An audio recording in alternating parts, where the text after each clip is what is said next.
DepEd Vision. We dream of Filipinos who passionately love their country and whose values and competencies enable them to realize their full potential and contribute meaningfully to building the nation. As a learner-centered public institution, the Department of Education continuously improves itself to better serve its stakeholders. DepEd mission: to protect and promote the right of every Filipino to quality, equitable, culture-based, and complete basic education where students learn in a child-friendly, gender-sensitive, safe, and motivating environment. Teachers facilitate learning and constantly nurture every learner. Administrators and staff, as stewards of the institution, ensure an enabling and supportive environment for effective learning to happen. Family, community, and other stakeholders are actively engaged and share responsibility for developing lifelong learners. DepEd core values: maka-Diyos, makatao, makakalikasan, at makabansa.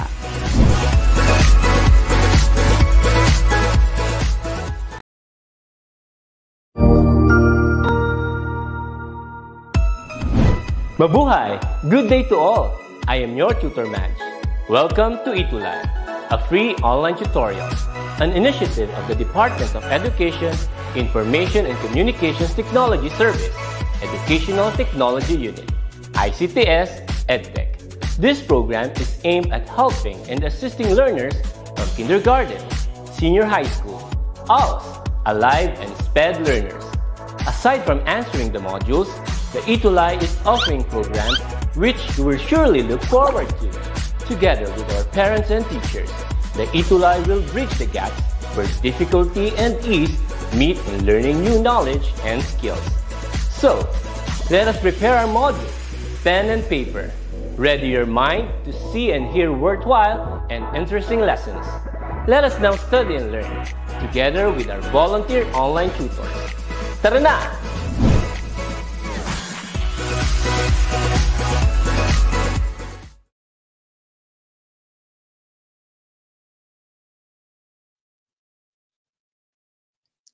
Good day, everyone! It's already time for #upgrade learning sa technical drafting.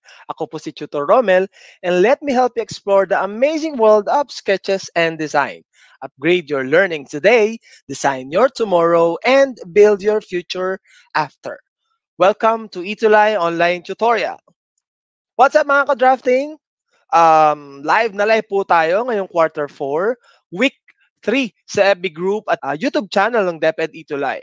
Kumusta po kayo? Friday na naman, katulad ng lagi ko pong binabanggit. Sana po ay naging maayos po ang takbo ng inyong linggo simula nung Monday hanggang ngayong Friday. At syempre, i-claim na natin na dapat maging maganda ang ating weekends para, di ba, mas maramdaman natin yung pagpapahinga galing sa isang marubdob na pagtatrabaho natin. Ang lalim nun marubdob. So, maraming salamat po sa patuloy pa rin nanonood. Shout out po tayo sa mga naka-online po ngayon dahil kailangan po nilang tutukan at kailangan nilang abangan si Tutor Romel para sa ating lesson ngayong session na ito. At syempre, may reminder pa rin po, kung lalabas pa rin po tayo, may kalaban pa rin po tayo, may virus pa rin, mag-ingat pa rin po tayo at syempre, magsuot pa rin po tayo ng face mask at mag-alcohol pa rin po tayo every time na kumakapit po tayo sa labas ng sa lugar kung saan tayo nag-e-enjoy or kung saan mang bahagi ng labas na tayo ay humawak kung saan-saan. Okay? Pag-uusapan po natin ngayong Friday, mga ka-drafting, ay tungkol sa foundation plan para ngayong quarter 4, week 3. Okay. At syempre po, kasama pa rin po natin, mga ka-drafting, si Tutor Marco ng SDO Bulacan. Tuwing Friday yan, 10:30 hanggang 11:10 ng umaga. At syempre, maraming salamat, Tutor Marco, sa patuloy na pag-guide sa amin, lalo na po sa akin bilang bahagi tayo at partner tayo sa ating session ng technical drafting na TLE9. Mag-ingat po lagi. Mag-ingat po palagi. Ano ba yung mga dapat nating mga matutunan ngayon, mga ka-drafting? para sa ating quarter 4 week 3 na foundation plan. So at the end of our tutorial, you are expected to define foundation plan. You are also expected to indicate the detailed parts of a foundation plan. Identify the detailed parts of a foundation plan, and then syempre, at least draw a simple foundation plan and realize the importance of correct foundation plan. So, didiscuss natin kung ano yung mga detalye na yon at kung paano ba gumawa ng foundation plan. Meron tayong dalawang picture dito and I want you to compare the two drawings. Ano ba yung napapansin yung pagkakapareho or pagkakaiba ng dalawang drawing natin? Though these pictures are totally different to each other or from each other. Kasi yung unang picture natin is ground floor plan at yung pangalawa natin is a foundation plan. Pwede nyo ilagay sa comment section na ano yung napapansin yung pagkakaiba para, di ba, ma-check natin, magkakumpara tayo ng nakikita. Ano po? Mapapansin natin sa screen, mga ka-drafting, meron tayong W1, F1. So yung W means wall 1, yung F1 naman means footing 1. Yung wall 1, this is the widest wall, at yung F1 or yung footing 1, this is the widest footing. Pag sinabing widest wall, ito yung pinaka makapal na linya, na wall, na dingding. Kaya siya wall 1. Siyempre, kapag medyo may mas maliit pa doon, ang gagawin natin na order niya is W2. Kapag mas maliit pa, halimbawa yung mga inside wall, pwede nating tawaging W3. Okay? Pero more or less, meron lang tayong dalawa, no? Yung wall 1 tsaka wall 2. Yung wall 1 kasi more or less nasa outer wall siya at yung wall 2 ay inside walls. Yung mga partitions ng mga rooms, doon ginagamit yan. Yung footing naman, ito yung parang paa na nakalubog doon sa lupa, na nakarest sa lupa para siya yung mag-hold sa buong building, magke-carry, parang tutulong para i-carry yung bigat ng buong building. So, yan yung footing 1 na tinatawag natin. Pansinin natin yung pagkakaiba sa ground floor plan tsaka sa foundation plan. Ano ba ang pinagkaiba ng wall saka ng footing kapag ito ay nasa floor plan at kapag nasa foundation plan? Okay. Kapag nasa floor plan, pansinin natin na ito ay isang solid line lang. This line represents the wall. Yung wall niya, yung magkabilang bahagi ng wall, yung nire-represent siya ng solid line or ng visible line. Kapag nasa foundation plan naman, yung wall ay nire-represent na ng dash line na makikita natin sa picture. Okay? More or less kapag ganyan ang nangyayari, merong solid line, dalawang solid line sa loob, at sa likod, sa labas, merong dalawang dash line. Ibig sabihin, yung dash line na yun yung wall footing na nakabaon sa ilalim ng lupa para tumulong nga na i-carry yung buong load ng building. Either it's a dead load or a live load base dun sa napag-usapan natin last week 2. Okay? Kung medyo nakalimutan nyo, pwede nyo balikan. You can go to my FB page, Tutor Romel, tapos meron dong menu guide, yung guide menu, and then you can click on the weeks or week na nakalimutan nyo or gusto nyo ulitin para mas madali nyo makita. Or you can go to Deputy Tulay FB page, tapos i-search na lang dun yung ating section kada Friday sa Technical Drafting TLE9. Pangalawa naman, mga ka-drafting, pansinin natin yung ikalawang drawing natin. So that's C1, F1. Kanina W1, F1. Ngayon naman, C1, F1. C1 means column 1. This represents the biggest column. At yung F1 naman means footing 1. This represents the widest footing. Okay? Pansinin natin, kapag C1, F1, katulad ng W1, F1, siya yung pinakamalaki. Pinakamalaking column footing. Kapag syempre medyo mas maliit pa, maliit na column pa or poste, pwede siyang tawaging C2 and then F2. Okay? Tingnan natin i-zoom in nga natin yung pagkakaiba ng column 1 F1 or C1 F1 sa floor plan saka sa foundation plan. Ayan. So sa C1 F1s na nasa floor plan, pansinin natin na yan lang ay square. Square lang siya na nire-represent ng solid line or ng visible line. Sa foundation plan, ayan, mapapansin natin na bukod dun sa square, meron pa siyang malaking square na nire-represent naman ng dash line or invisible line. Ibig sabihin, katulad ng binanggit ko kanina, yung invisible line na yon, yun yung nakalubog sa ilalim ng lupa na tumutulong para i-carry yung load ng buong building or ng structure. Either it's a dead load or a live load. Okay? Malinaw po yan, ha? So, let's identify ano ba ang foundation plan. A foundation plan is a plan view drawing in section showing the location, the size of footings, yung piers, yung columns, yung foundation walls, and supporting beams. Okay, yan yung posibleng makita sa foundation plan. This is a plan view drawing ng buong structure na nagpapakita ng size ng footing, ng pier, columns, foundation walls, saka kung may supporting beams, pwede siyang, kailangan siyang makita sa foundation plan. A foundation plan ordinarily includes the following. Marami to, ha. We have 2, 4, 5, tapos meron pa tayong 7, 2, 4, 6. So more or less that's 11 or 12. Pero hindi naman ibig sabihin lahat siya kailangan makita. Siyempre kailangan pa rin sa nakadepende pa rin sa structure kung ano yung mga posibleng makita at kailangan makita dun sa foundation plan. And we call that the details of the foundation plan.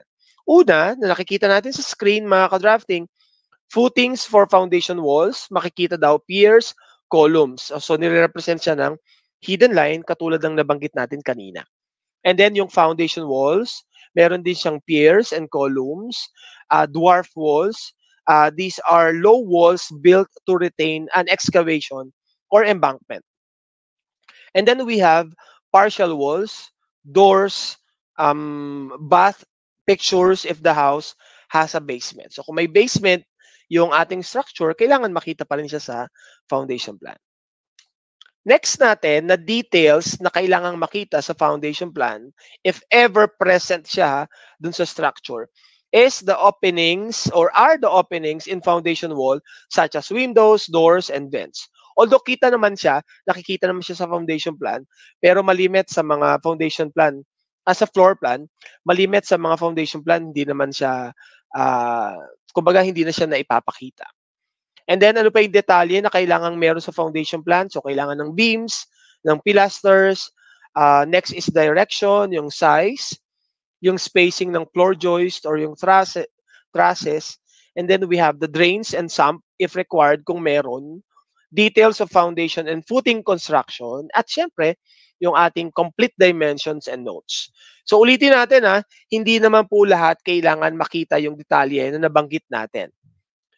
If ever the present siya dun sa structure, kailangan siya makita sa foundation plan. Kung hindi naman, wala tayong kailangang ipakita na detalyeng katulad ng nabanggit natin kanina at itong nasa screen natin ngayon mga ka-drafting. Okay po? Next. So, anong kailangan natin gawin? Ano ba yung mga details natin? Details present in the foundation plan. Ayan. Medyo in-illustrate ko sa inyo, pinakita natin through images or pictures para mas madaling maintindihan. On your screen, mga ka-drafting, is a floor plan, scale 1:100.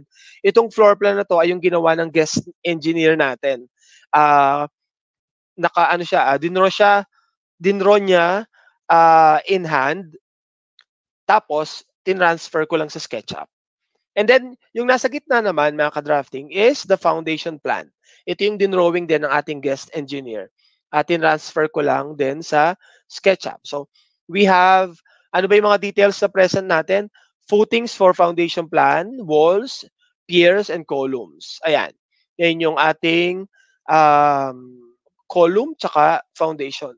kung natatandaan nyo kanina, binanggit natin yan as C1, F1. Pero hindi lang yung nasa, yung may bilog na red na bilog, ang example natin ng foundation walls tsaka columns, guys. Marami pa siyang column tsaka footing na nakikita sa drawing. Yun lang ay isang example. Next, we have the foundation walls. Ayan. Binanggit na rin natin kanina yan sa example. And then piers and columns. Kailangan visible din siya as one of the details sa foundation plan. Next, details of floor construction. Yan yung floor construction natin. Pansinin nyo, guys, sa inyong screen, sa floor plan, yung may bilog na red ay white lang. Parang plain white lang. Pero pagdating sa foundation plan, kumuha tayo ng section or part para maipakita kung anong itsura ng reinforcement ng floor. Kailangan makita rin siya sa foundation plan. Next, we have the complete dimensions and notes. Yung notes na yan. Pansinin natin. Nakalagay dyan yung gaano ba kalapad yung ating footing. Kita pa rin po dyan.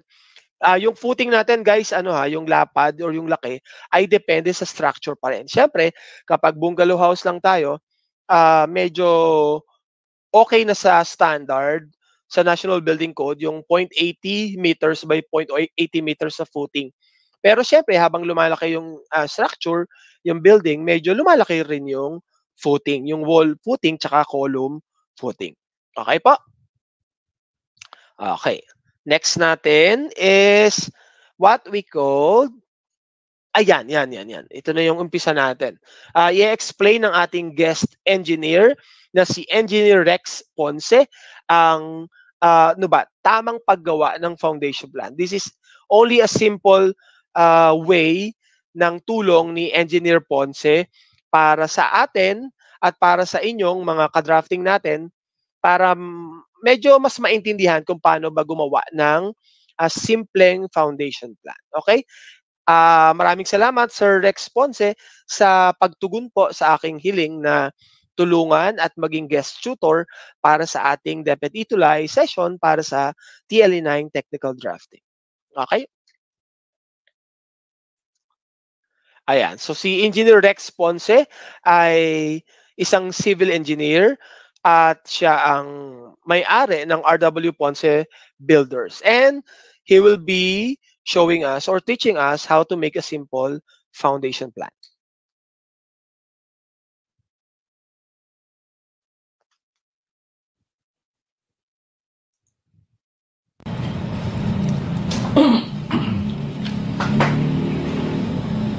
Ano ba, 2-bedroom Apa. Kalimitan kasi ang bedroom 3x3 eh. Kahit po isang bedroom lang, tapos living room, kitchen. 3 meters din. Ayun, okay lang. 3 meters. So ano ba, extend tayo dito para sa medyo lang 6x8 para mas sir, mas madaling layout Apa.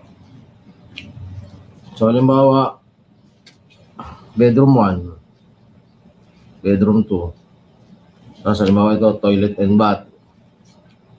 Pinto. Ito back door. Lagi ka dito ng kitchen. Ito, ang tawag dito service area. Tapos dito, dining. Kunyari 6 6-seater na dining. Okay. Dining. So dito, mostly naglalagay dito ng sliding door. Kalimitan ginagawa nila itong lanay. Tapos main door, kalimitan yung mga ganitong setup, dito nilalagay yung TV. Tapos dito yung sofa. Tapos center table. Ito yung kalimitan yung living room.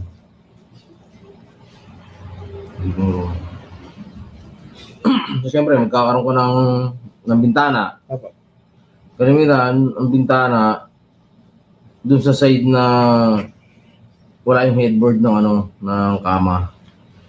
Diba, ito yung kama. So, tingnan mo yung headboard no, headboard. So, dito mostly walang window. Kaya man, naglalagay sila ng window yung above na sa headboard. Kasi yung headboard iba mataas. Tapos, ito TV. Kalimitan ganyan layout. Dito lalagay yung cabinet. So, ito, mirror image lang nito. So, dito, obligado ko, halimbawa, CR na to. Diba, dito yung bintana ng CR. Itong isang bedroom na to, so mawawalan parang mawawalan siya ng bintana. Okay. TV. So, pwede kayo maglagay ng bintana dito. Yung sinasabi ko nga, dapat lampas ng headboard. Tapos dito, kalimitan, side table. Yung mga side table yan para dadaan ka dito, di ba? Tapos, syempre, maglalagay ng rep. Tapos, range. Lutuan. Tapos, kitchen sink. Yung kitchen sink kalimitan, nandito naka-front yung bintana sa may living area. So, parang halimbawa, kalimitan may lababo rin dito, may counter sa labas eh. So, parang, iyaano mo lang kalimitan sa bintana. Magluluto ka dyan, o kung ano mga hugasan ng malalaking gamit. So, dito damo sa back door. Pwede rin sa bintana.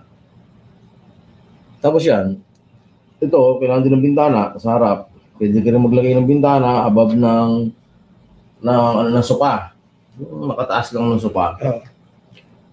Yan, tapos, diyan mo na makikita, gusto mo pwedeng i-locate yung mga poste. Siyempre, yung mga bintana, mas maganda yung symmetric, yung nakanin siya. Halimbawa, gawin natin tong line A. So dito tayo sa corner na to, wala tong bintana. So dito tayo magpo-poste. Siyempre yung pundasyon niya. Ito yung pundasyon niya. 50-50 ako, sir, no? Ano 50-50? Yung pong poste. Ang 50 cm, may 50 cm? Hindi, mostly ano ba yung standard? Pag bungalow, kasi kalimitan lang bungalow Kasi ang load lang yan, kalimitan yung bubong lang trusses Tapos yung kanyang sariling bigat lang. Yung own weight niya. So mostly ito magre-range to ng minimum kalimitan 80 cm minimum yan. Depende sa layo ng poste. Puting yun, sir. Puting kalimitan 8 cm by 8 cm. Kalimitan niya yun yung lumalabas sa computation. Okay. Depende rin sa layo. Kasi kung medyo malayo yung span, siyempre mas mabigat yung dadalhin niya. Ito yung poste, ito yung isang poste. Okay. So kung medyo malapit siya, yung dinadala niyang load, mas magaan kasi naghahati sila So kung maliit lang space, halimbawa 3 meters, mas maliit. Pero kung ang poste ay malayo, halimbawa 6 meters, mas lalaki yung foundation, mas lalaki yung column. Kasi mas mabigat na yung dinadala nila. So depende yung sa layo. Halimbawa, sir, standard 3 meters ang pagitan. Ayan, mga 80 cm yan. 80 ba? Hindi maglalayo yan dyan. Tapos dito, column ka uli. Kasi hindi na makakasagabal yan. Nasa wall lang yan. Nasa wall lang kwarto. So dito naman yung foundation mo. Mostly corner Okay. Ang mga poste, corner. Kaya lang, minsan may mga pangyayari na ang gusto na may-ari, yung corner, buong bintana, naka 90 degree. Wala, mayroong mga ganung design Yung gusto nila yung corner, bintana. So ganyan, mas maganda kasi ang mga column magkaka-align. Para yung beams parang simply supported ba? Yung direction dun sa load nung nasa taas. Para hindi siya naka-cantilever. So ngayon, kalimitan corner to ng kwarto. So, diyan mo ilalagay kalimitan sa naka-align sa mga CHB wall. Okay. Ayan. So, magkaka-align pa rin siya. So, ito, pag ginanyan mo yan, line B na to. Line B na. So, halimbawa, ito, tumapat sa sliding door. So, move ka kung saan yung pinakamalapit. Alam mo, ito yung gilid na ng ano. So, dito ka na magko-column. Kasi hindi ka pwede mag-column dito kasi may pinto. Kahit hindi pantay dito. Kahit hindi pantay kasi yun na nga yung kailangan mo umiwas dahil masisira naman yung design ng architectural. So, mangyari dyan, yung beams niya, hindi simply supported. Medyo malayo yung ano niya. Pero babawiin naman dito yan. Pwede mong babawiin sa susunod. Alam mo, line C. Line C. Dito ka na maglalagay ng poste. Medyo malayo lang yung distance niya kumpara dun sa isa. So, dito naman papatong yan. Ganyan. Kalimitan naman nagbabago yan sa beams. Okay. Sa beams, pag mas mahaba yung span, mas lalaki yung beams, mas dumadami yung bakal kasi mas mabigat yung dala niya. Pero sir, halimbawa, itong mga poste na to, hanggat maaari, pantay siya. Hanggat kung kaya ng architecture. Kaya ng architect. Ang architectural design, hanggat kaya, kaya mong i-move ng konti, hindi naman makaka-apekto dun sa aesthetic ng bahay kasi siyempre gusto ng mga architect magkaka-align, magkakapantay yung mga bintana, meron yung silang mga ano so yung gusto ng architect. So, ang kalimitan nag-a-adjust ang civil engineer sa design ng architect. So, pero kung kaya naman, hindi naman makakapangit dun sa design ng architect. So, mas maganda talaga. Naka-align. Yung naka-align talaga siya. So, yan. So, ayan, mga column-column yan. Kalimitan corners, naka-align sa CHB. Tapos, pag dito na sa likod, halimbawa, 2 meters na lang to, or 1.5. So, mas liliit yung poste rito, tsaka yung foundation. Mga 60. Pwede siguro, minimum na yung 60. Kasi mas maliit na yung dala niyang load. Okay. Kasi mas maiksi na yung span. Kaya yung load niya, mas magana. So, ngayon... So, line D, sir. Line D yan. Tapos dito naman, line 1. Okay. Pwedeng line 1. Pwede naman baliktad dyan eh. Line 2. Line 3. Paano ba ma-identify yan, sir? Yung ABC, pwedeng ABCD, pwedeng 1, 2, 3. Pwede yun. Wala namang problema yun. Paano po ba ma-identify? May rule ba dyan sa paglalagay ng 1, 2, 3 ABCD? Kalimitan, alam ko, vertical yata yung ano eh. Parang, yung 1, 2, 3.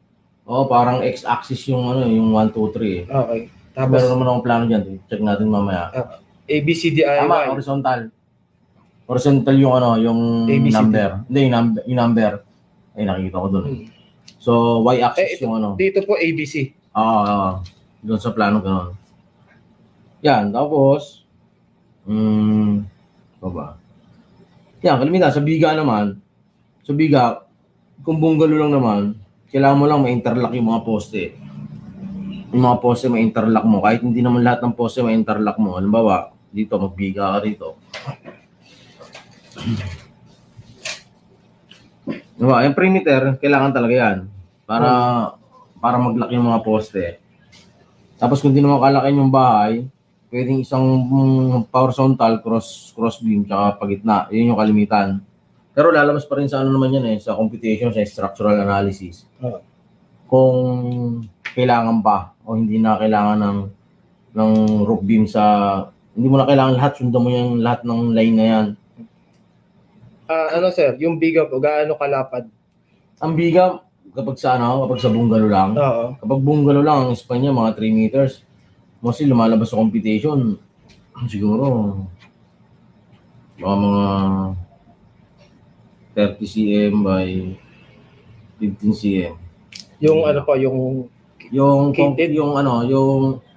yung width. Ito yung width.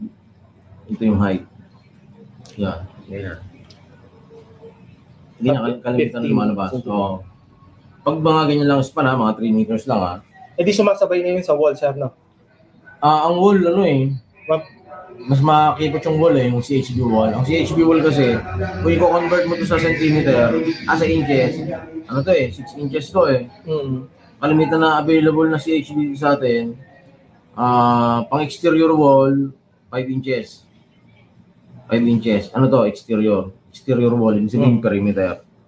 Pagdating sa interior wall, 4 inches lang, pwede na. 4 inches.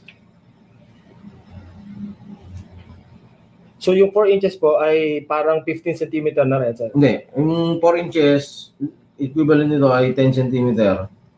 Tapos yung 5 inches ay 12.5 centimeter. Yan yung available dito sa atin na CHB. Pero meron din CHB ng 6 inches. Dito wala masyadong papabricate eh. Kaya yung biga ay lumalabas. Nagkakaroon ng ano siya, parang naka-protrude. Nakalutang. Parang ganyan. Parang Hindi pareho ng lapad ng wall. Ito yung wall. Ito yung beam.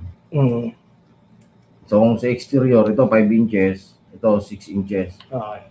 So parang mayroon kang naka-nosing na 1 inch. Parang ganyan. Okay. Yan. Tapos yung depth naman ng foundation, kalimitan niya, 1 meter from natural grade line.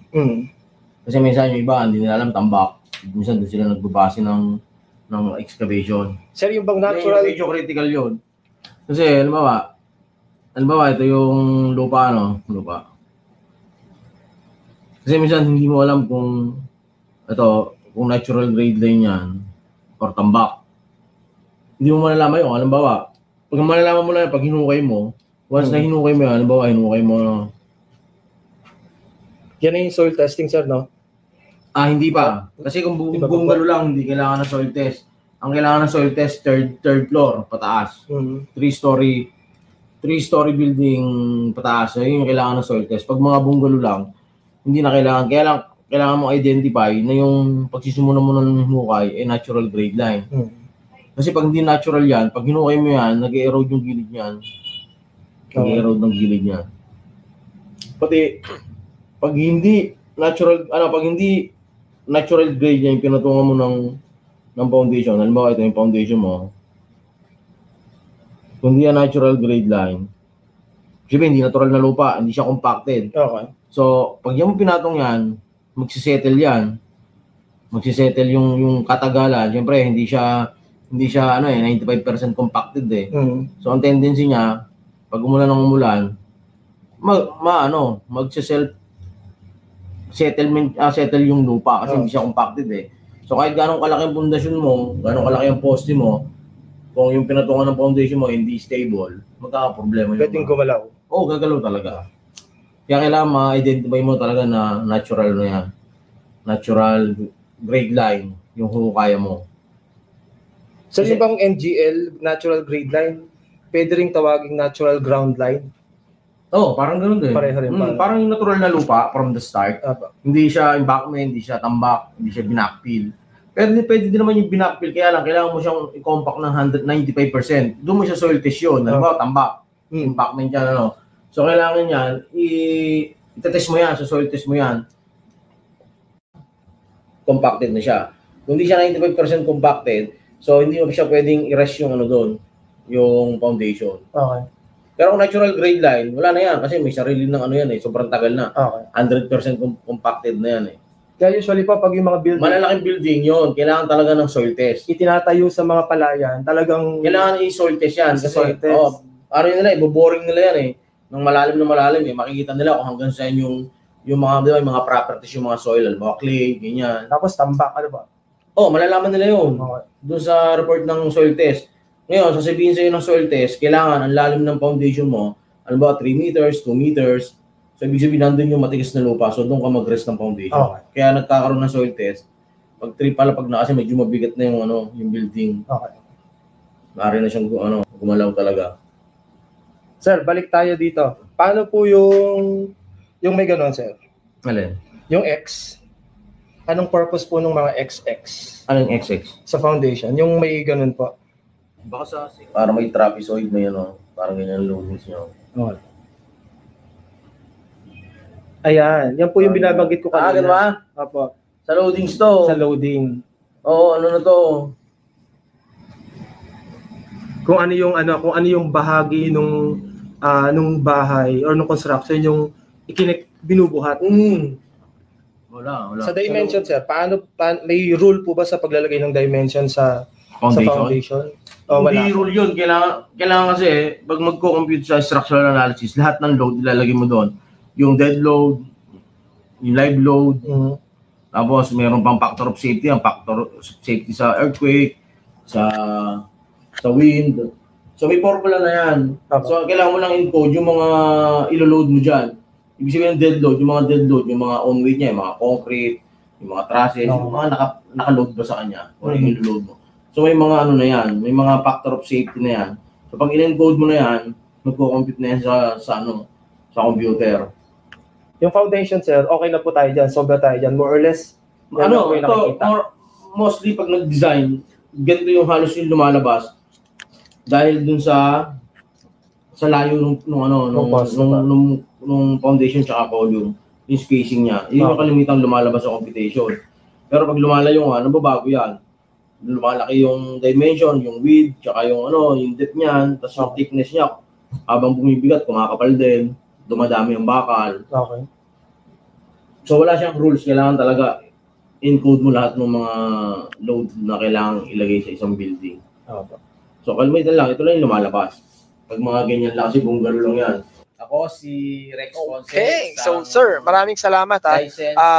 Alam kong marami tayong natutunan at marami tayong naliwanagan sa paggawa ng foundation plan. And also, sa diniscuss ni Engineer Ponce, naliwanagan din tayo at na-reinforce natin yung mga lessons natin about quarter 4 week 1 and week 2 sa types of foundation saka dun sa ating soil testing. At syempre, ito muli si Engineer Rex Ponce. Completed projects, mga quality projects. So, thank you sa Itulay at kay Tutor Romel sa pagbibigay ng opportunity at i-consider kami tungkol sa pagtulong, pag-explain regarding sa simple foundation planning. Salamat sa DepEd Itulay session, #upgrade learning in technical drafting.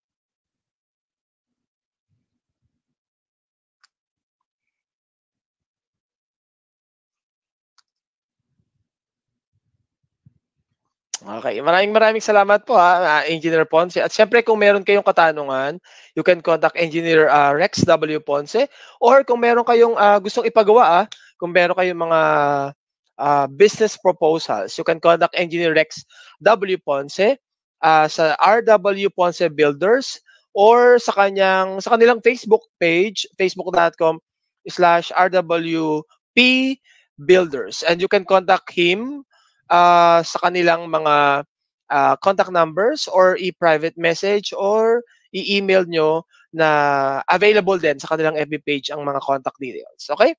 Maraming salamat po, Engineer Rex W. Ponce. At syempre, kailangan gawin natin ng mas maayos pa. Let's do this, mag-practice tayo gumawa ng foundation plan. Although hindi naman to gagawa talaga, guys, meron tayong prepared. So I want you to see ano ba yung difference ng floor plan saka ng foundation plan, at yung kung paano siya nagkakaiba in terms of details.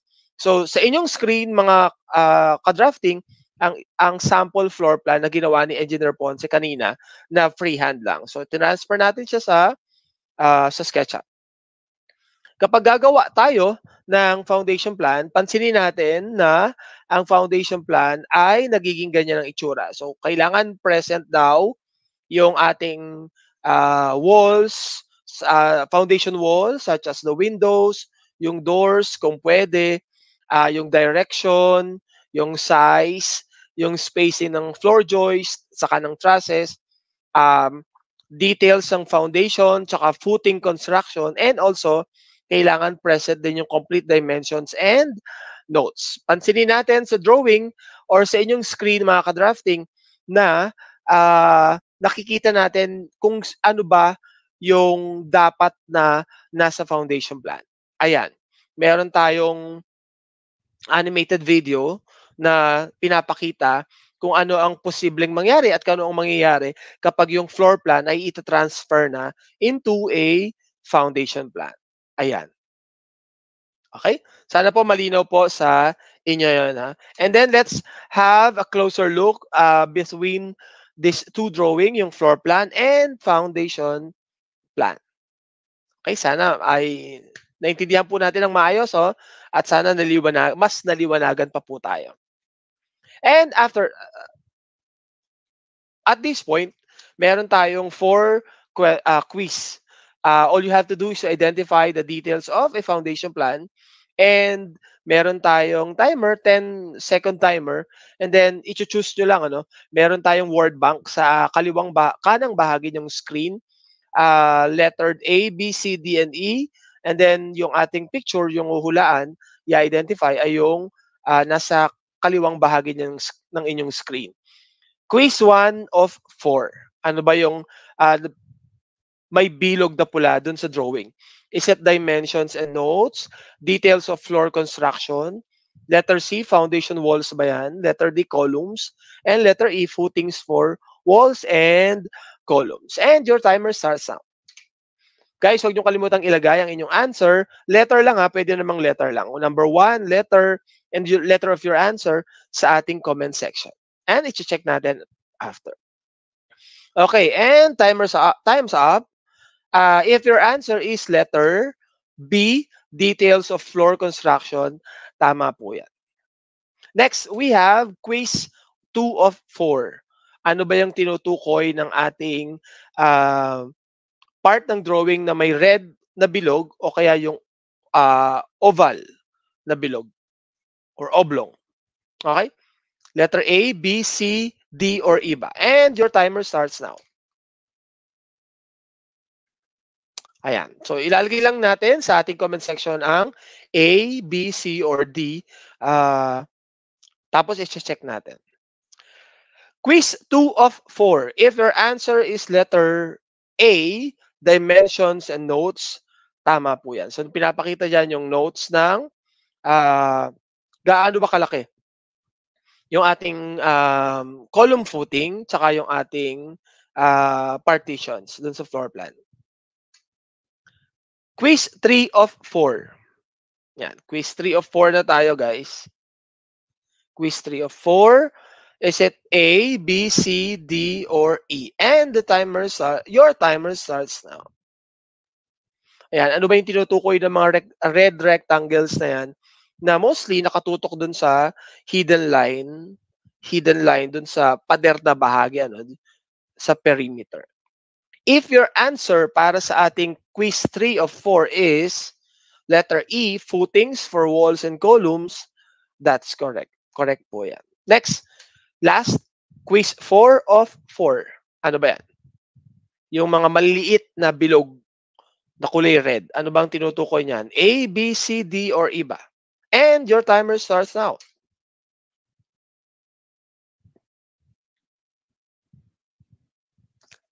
Ayan. Guys, ilagay po ang answer sa ating comment section. At huwag niyo pong kalimutan ilagay pangalan niyo and your SDO and your school, name ng school niyo. Huwag niyo kalimutan. If your answer para sa ating quiz 4 of 4 is letter D, columns, that's correct. Alam kong nakakuha kayo ng 4 over 4 at masaya ako dahil naintindihan nyo yung ating topic ngayon na foundation plan. And to generalize everything, ano ba yung mga dapat na present sa isang foundation plan? Una, it shows the location and size of footings, piers, columns, foundation walls, and supporting beams. Siyempre, dapat nakadraw din sa foundation plan yung information presented on the floor plan, plot plan, and elevation plan drawings. Kailangan kasama rin siya. Muli po, maraming salamat po sa ating guest tutor na si Engineer Rex W. Ponce, isang civil engineer. Huwag niyo po kalimutang i-contact si Sir Rex or si Engineer Rex o kaya dun sa mga parent nyo or kakilala nyo na merong mga business proposals, you can contact Engineer Rex Ponce sa kanilang Facebook page na RWP builders. Maraming salamat po, Engineer Ponce, muli po. And at this point, let us all be reminded to do things today that will make your future self thankful and proud of you. At syempre, we would love to hear your thoughts or your feedback on how we can improve your experience. So, i-scan lang natin yung ating QR code sa kaliwang bahagi ng screen, or pwede tayong pumunta sa tinyurl.com, E2Live feedback form, and i-fill out natin yung mga necessary details nyo. For your comments and suggestions, you may email us at edtech@deped.gov.ph. And you can still watch this tutorial video online. Go online and search for DepEd E2Live FB page at YouTube or YouTube channel. Don't forget to like and share, guys. Magkita-kita po tayong muli para sa panibagong kaalaman sa technical drafting. Ako po si Tutor Romel, ang inyong kutkuterong tutor mula sa bayan ng mga Lakan at magagandang Binibini, Pagsanhan, na nagsasabing, sipagan natin para sa ating pangarap. Kung medyo nahihirapan ka, tutulungan kita. Ikaw at ako, teamwork tayo para always panalo. At ito po ang E2Live online tutorial para sa #upgrade learning sa technical drafting. Marami pong salamat.